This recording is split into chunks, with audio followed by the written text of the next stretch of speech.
first time out on as an actual 450 guy. What do you think? Yeah, pretty good weekend. I mean, there's a lot of positives to take from it. My starts were really, really good, which is something that I've been working hard on and something that I struggled with on the 250, so I'm happy with that. And yeah, overall, just some really good riding, and I've had a good feeling all weekend. So for me, in terms of condition-wise, this is kind of worst-case scenario when it's super hard and kind of spinny. Baked. Yeah, baked. So I'm really happy with the way I rode, and I feel like I'm, another step better when it's tacky. So yeah, it's all positive.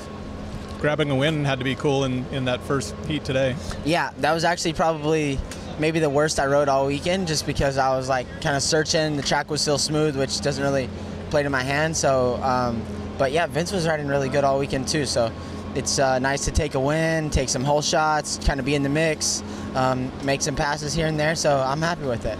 Man, that pesky tube in the last one. Yeah, it's unfortunate. I mean, to go 1-2-2 tonight would have been really nice, and be second overall in the King would have been really cool. But at the same time, yeah, you'd rather it happen here than Anaheim. So it is what it is. Hopefully we can be no more flats.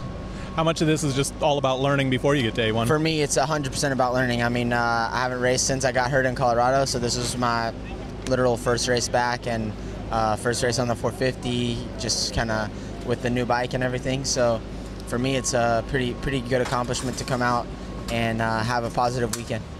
It was cool to see you, Scuba, and Dave out there last night looking at the whoops and trying to figure some stuff out. Yeah, well, like for me, the biggest thing is being able to explain what I'm feeling. Like with the 250, I had so many hours and I knew the bike so well that I could, snap off numbers and clicks and this and that and the other. And with this bike, it's still a learning process. I want to be able to explain to Scuba what I'm feeling, Scuba and Dave what I'm feeling, let them tell me what they're seeing, and then if it matches up, then we can make a change from there.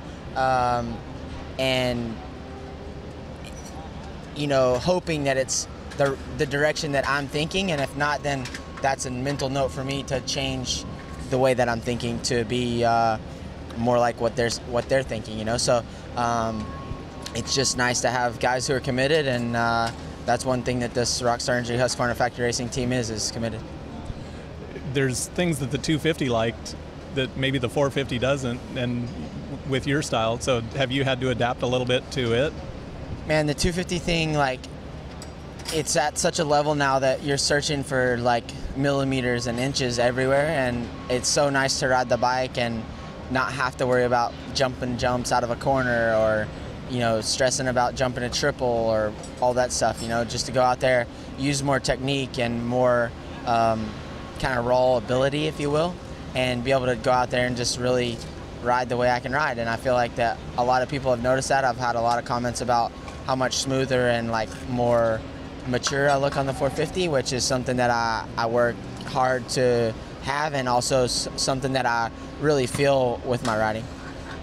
Well, good racing here, and we'll see you at A1. Yeah, hopefully, I'll be in Geneva, and hopefully that one will go a little bit better, and then we'll carry on to Anaheim.